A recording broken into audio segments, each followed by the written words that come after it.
All right, we've got our second team up on ESPN.com of the off-season articles, the Oklahoma City Thunder. And so the Thunder are in a unique situation right now because they've got $32 million in cap space. There's a section in their off-season article where I call it basically use it or lose it. So from the time the season ends until June 30th, Oklahoma City can make a trade to acquire multiple players or one player that fits in that $32 million, slot. Once July 1st comes, that money goes away because remember the Shai Gilgeous-Alexander rookie max extension is going to kick in.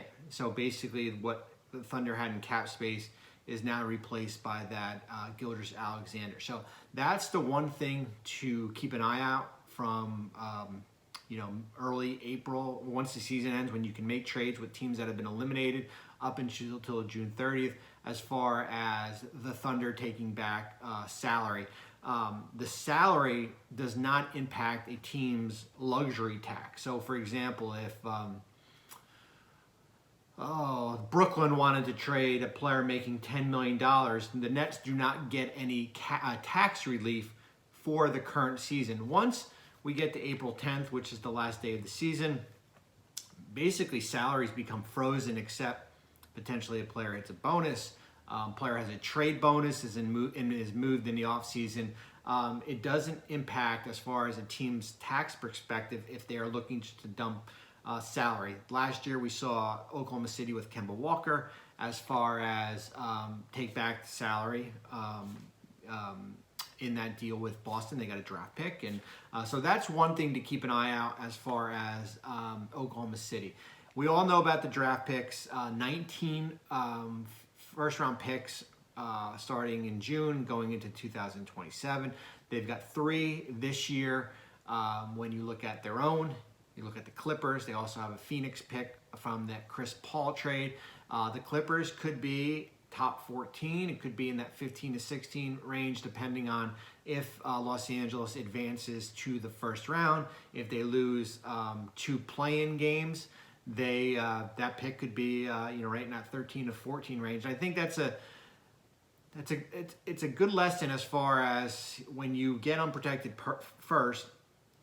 You don't know where it's going to be. I don't care if Kawhi Leonard and Paul George are on your roster in Los Angeles. Any type of injury could certainly change that dynamic. So instead of that pick being in probably the mid-20s, that's going to be potentially a lottery pick. So they've got 3 picks in the first round. They've got a second-round pick here.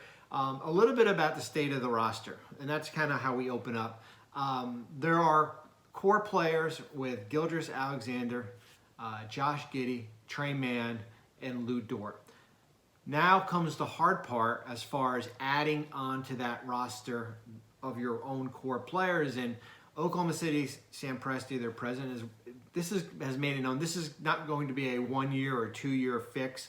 This is going to be maybe 3 years, maybe 4 years, how they build the roster through the draft, shrewd trades, sustainable success, right? The last thing you want to do is kind of do a quick fix and then you're a playing team and then you're back to square one. So this is not going to be an overnight, great feel-good story, and this roster is going to all of a sudden get better dramatically. It's going to be player development, your own players getting better, certainly the draft. We'll see what happens as far as with the trade market. I think the one thing that I'm a little bit concerned about is how the Thunder have finished the last two seasons here. Hey, injuries are part of it. We've seen Gilgeous-Alexander, Lou Dort, Josh Giddey, players like that have missed, either 2 weeks, 3 weeks here. And when you go back and you look at the Thunder's record, which is amazing here, post end of season, it's 3-25 last year, and as of early August, 4-16. So you're looking at 7-41 to finish the year. So that has certainly not been a strong suit for Oklahoma City. So that would be a concern for me as far as what do we have here outside of your 3 or 4 core guys? Because they have been injuries, there have been injuries, and they're a little bit different than how Detroit has finished the season, or even a team like Orlando have not finished strong, basically, because of the injury. So, state of the roster, that's my concern as far as the inability there, as far as a body of work at the end of the year. Cap space, use it or lose it. Lou Dort is going to be intriguing as far as he's got a team option, excuse me. If the Thunder pick up the option, he's on a $1.9 million salary. They can extend him for 4 years, $58 million. If there's no extension in place, he becomes an unrestricted free agent in 2023. If the option is declined, Dort now becomes a restricted free agent. You have the right to match. So that's something to keep an eye on. We have a whole section about him as far as his impact. We know about the draft picks as far as what direction Oklahoma City potentially could go. Remember, they had a pick last year in the teens, traded it to Houston, picked up 2 future ones from Detroit and also from Washington.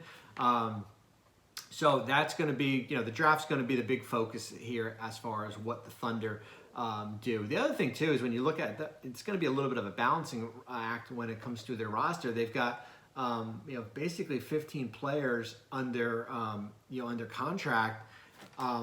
You can't keep everyone and also have 3 first-round, picks to add that and a second-round pick. So it will be interesting as far as how they kind of balance.